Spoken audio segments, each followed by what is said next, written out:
You're watching The Alex Simmons Show, presented by Chick-Fil-A. It was a long month for the Memphis Tigers, but they knew a change was coming. What happened and what's next? We have the answers today on The Alex Simmons Show.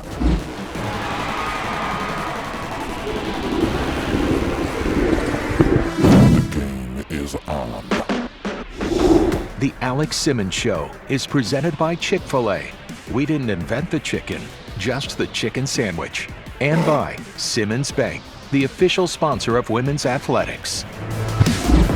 We're about a third of the way through the year, and all of a sudden, there's a new star in town. Her name is Didi Hageman. Hi, everybody. I'm Dave Woloshin. And I'm Tyler Springs. Dave, let's see those recent highlights. The Tigers welcomed the Lady Vols to FedEx Forum for the first time ever this month, and they surprised everybody. Big shots like that rainbow from Tyon Bowler helped Memphis keep pace with unbeaten Tennessee. Bowler had 4 trays on the night, but her running mate stole the show. Didi Hageman, in her Tiger debut, made play after dazzling play, attacking the rack with abandon. Memphis closed the first quarter down a point, and they trailed just 42-41 at the break. Tennessee eventually wore them down, but not Hageman. She finished with 19 in her first action since March, and her playmaking got her a team-high 4 assists. Tennessee won 90-75, but the Tigers looked refreshed. 3 days later, Alex Simmons and company faced rival Louisville for the first time since 2014. Memphis leaned on Didi Hageman again, and her gravity helped Memphis stay tied through one quarter.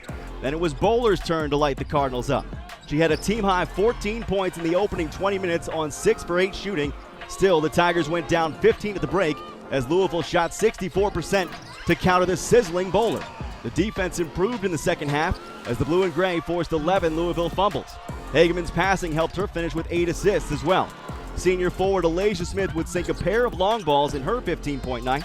She also snatched a game-high 4 assists on the other end. Bowler finished with 20 on 57% shooting. That gave her 43 points over a 2-game stretch going into Christmas. Louisville won it 87-68, but the Memphis defense converted a season-high 25 points off turnovers. They host Wichita State in a 3 o'clock tip on New Year's Day to start conference play. So, Coach, as we get ready for conference play now, third of the way through the year, I know it hasn't really worked out the way you wanted it to, but you have had so many missing pieces because of injuries. Well, basketball is something that everything is unknown and you can't necessarily predict what's going to happen next. So I think we had to change our mindset and kind of flip what we thought was going to be into something different. Some players had to step up into some different roles and kind of just it is what it is. You know, we can't cancel the season. We can't switch our games around. So we just have to play and have tunnel vision into trying to get wins. This is the most injured players you've had at one time on the roster? It is. You know, I'm not used to having injured players, especially this many, and especially for this amount of time that they've been out. You know, multiple are out for the full season. Some of them have been out for months. So it's definitely the most I've ever had. I'm not sure we can ever say that one person can come in and change the whole impetus of a program. But my goodness, what we see in Didi Hageman, how she has come in and made such an immediate impact, it's hard to believe one person could do that. You know, a lot of people ask me throughout this first part of the season, will she make that big of a difference? And my immediate answer was yes, she will. Because she does a little bit of everything. And she does the things that we don't have on the court, which is a point guard who can control the court. And that's something that I've been kind of struggling with because it's tough for me. And in the system that we run, because it's so fast, it's tough for me on the sideline to control the pace. So adding her as a true point guard, you know, it drastically changes the way we look and the style of play that we can play. You talk about Didi's versatility. She brings a little bit of everything. How much of that could you judge on tape, and how much of that did you realize when you actually got her into practice? It was big for us to have her here during the preseason. I was a little skeptical. Obviously, she was a late addition, but I was skeptical at first with her not playing this semester because I didn't want to mess up any type of, we had been practicing all summer. And so we had a lot of good team chemistry going already. And so adding another piece, not knowing how that would affect our camaraderie was a little concerning for me. But then on the flip side, she was able to go through every aspect of what a preseason would look like. So she's every practice, every workout, every weight session, anything that the team was doing, she was already doing. So it's not like she wasn't here. So she was able to either practice against or practice with her teammates. So I think that made a lot of difference for us being able to see what she could do and who she plays well with, what combinations work for her and things like that. The other aspect that I noticed and was amazed at was she was like a mirror of you. I saw like there was a timeout. You're saying something, she's saying the same darn thing on the floor. Her reactions are almost identical to yours. That's the ideal relationship when you talk about a point guard and a head coach. That's what you want. You want them to basically be your echo and be your shadow. And that's one thing that throughout this season, thus far, I've tried to do that in practice and emulate that in practice. And making Dee feel as if she is our point guard, making her know that she's a leader to Tanuel, she's a leader to Raven, and her getting used to playing with them while she's out, I think was huge too. What does it do for Tanuel, for Raven, for Tyon Bowler to move them off the ball and to allow Dee to operate? How do they change their games?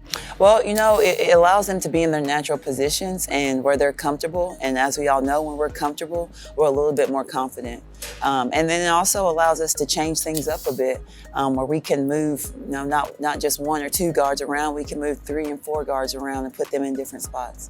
Let me ask you about some of the bigger pieces that are now out. Riddick, I'm pretty sure that she's going to be gone for the year. Yeah. Give us a status update on her. And Fulmore, too, who I know you're hoping is coming back. Yeah, with Hannah, everybody asks, where do you think the turn was? And I think when Hannah went down, that really affected our team. I mean, you're looking at, a potential all-conference player.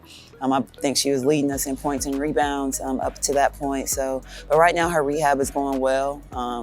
I think she's somewhat ahead of schedule and she's excited to come back next year. We're already planning a Canadian tournament for her when we play next year. And losing Quinn was unexpected. Just a small, simple pain turned it into something bigger than what she thought and what we thought, but hoping to have her back for conference play. When you get whole, you're kind of turning over a new leaf with Dee, with Quinn coming back. What can you expect from this team going forward now that you've seen a small sample of it? Well, we have to, number one, have short-term memory. We once we go into conference play, we have to forget the non-conference. But I think our style of play, our rotations, they can just be a little bit more solid, where right now there's kind of some unknowns with our rotations. I think they'll be a little bit more solid, and we'll get to playing back to the brand of basketball that I'm used to and the brand of basketball that looks like Memphis. And in terms of opening up minutes for other players, you're getting a lot more of Bailey Gilmore and Tamaya Smith. How has this benefited them? Tamaya and Bailey, they are essentially freshmen. And I had a conversation just a while back with both of them that they have to continue to get better in practice. Their minutes may not be what they want them to be, but at some point their numbers will be called. And I think we've seen, not knowing that we would have this many injuries, but their numbers have been called a little bit more often than they expected. But the minutes that they've given us have been valuable. They're playing minutes that normally they probably wouldn't have to play in some tight situations. So I'm proud of their growth and I'm proud to see them continue to grow. The road to success remains under construction, but it's being paved by veterans. One of them is Tilly Bowler, and we'll hear from her up next. You're watching The Alex Simmons Show, presented by Chick-Fil-A. Tilly Bowler isn't used to losing. She won 4 conference titles in 4 years at Jackson State. Then she came to Memphis, and the results haven't quite been the same yet. But she told us why she has confidence in this program and how they can end up as winners.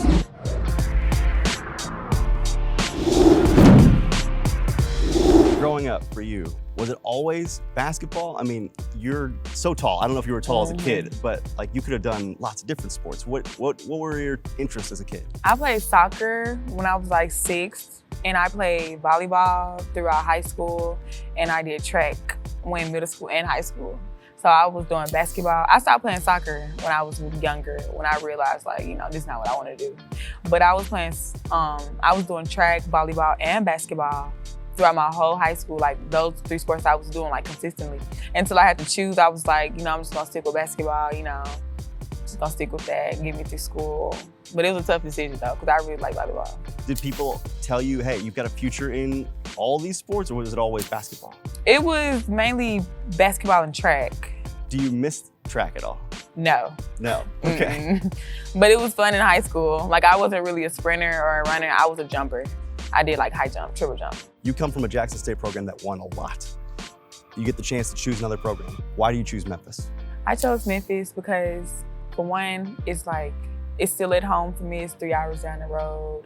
I love the way Coach Alex kept it real with me on my visit. I love the coaching staff, the players, and it's just a home away from home.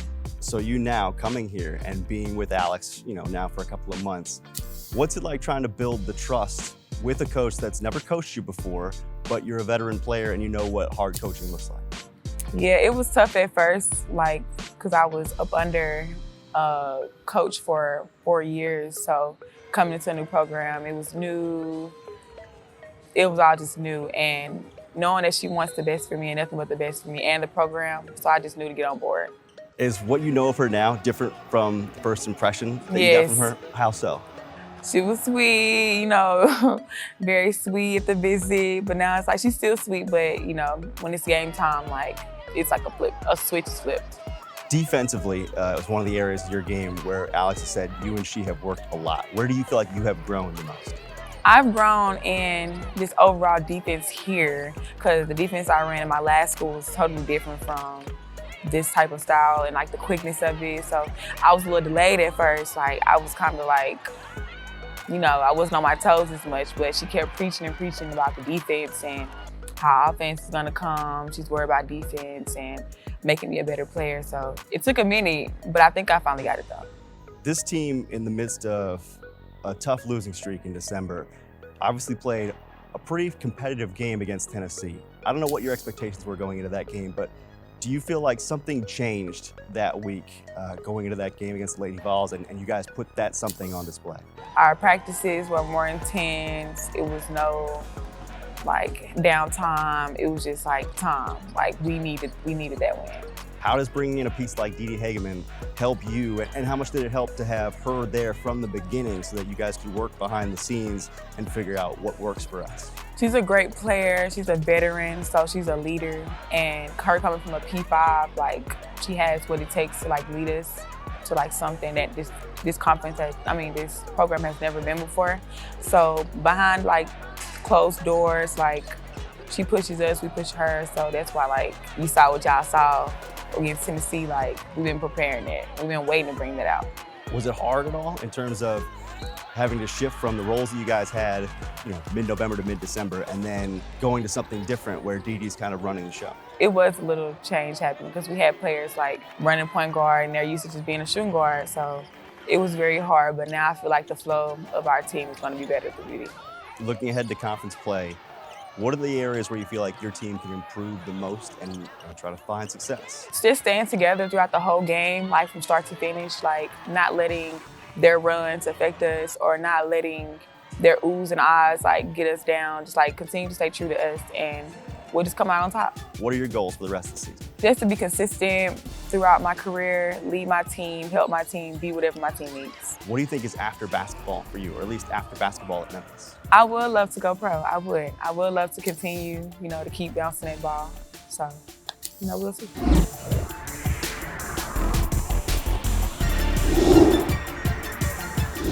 Coach, one of the bright spots I know you expected is Tilly Bowler. She came from Jackson State. What did you see in her that you wanted her here? Her offensive versatility was huge. In losing a player like Maddie Griggs, we needed to replace that three-point shooting, that offensive tenacity. And I felt like bringing Tilly here added value to our team from that standpoint. She hasn't played on a team that's also been sub 500 since I think her sophomore year of high school. How much of that winning mentality is also a part of the choice to make her a part of your program? Yeah, that's just about pedigree, I've been having conversations with Tilly in that, she may not be used to the role that she's in right now because here, she has to do her job where, and especially with our injuries, where in other places, there's other people in different roles where she can just kind of play freely. Different system, different pace of basketball, different brand of basketball. She's having to change her game a little bit and playing with a little bit higher of a basketball IQ. But she, I think because of her winning mentality, because of where she's come from and what she's done in her career, we will see that come into effect on the court.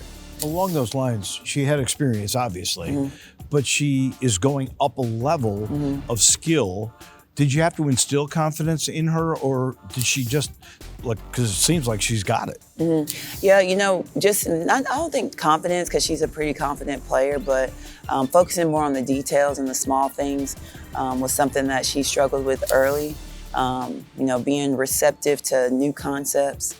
Obviously, when you're in a system for 4 years and then your very last year you try to change it, it's tough to make the transition. So just the detail-oriented stuff is more so what we focused on. Defensively, she's got incredible physical tools to be an on-ball defender and off-ball defender, but you work with her a lot in that area. What have you seen from her development on that end?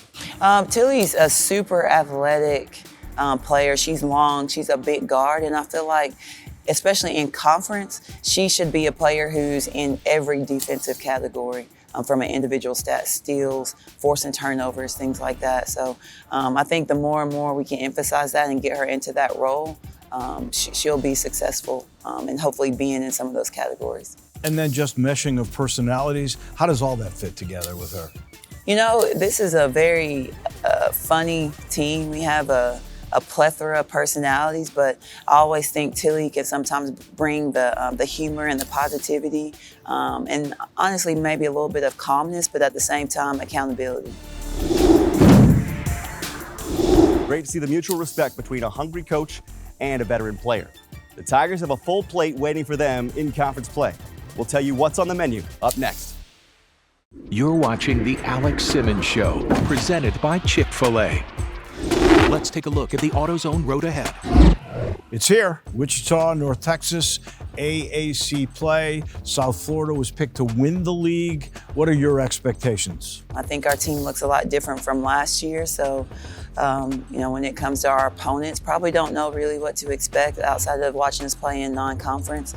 But I think our team overall is excited about the path that we have the potential to walk and the end result. What did year one in the American teach you about what you bring to year two? You can't relax when it comes to American Conference play.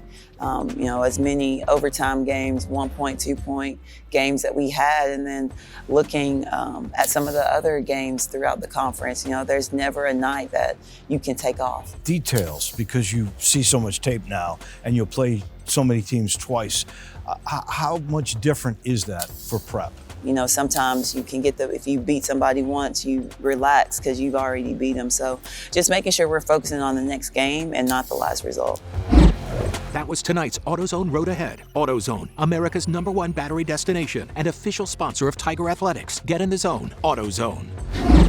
So conference play is right around the corner, and with the emergence of Didi Hageman, I got a feeling the Tigers are going to shake some things up.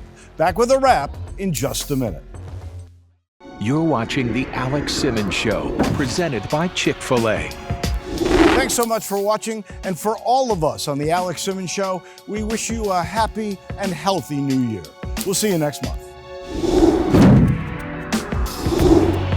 The Alex Simmons Show is presented by Chick-Fil-A.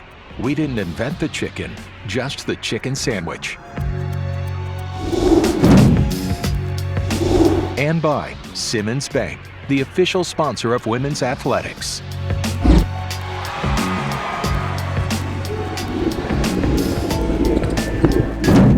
The preceding has been a Learfield presentation of the University of Memphis Sports Network.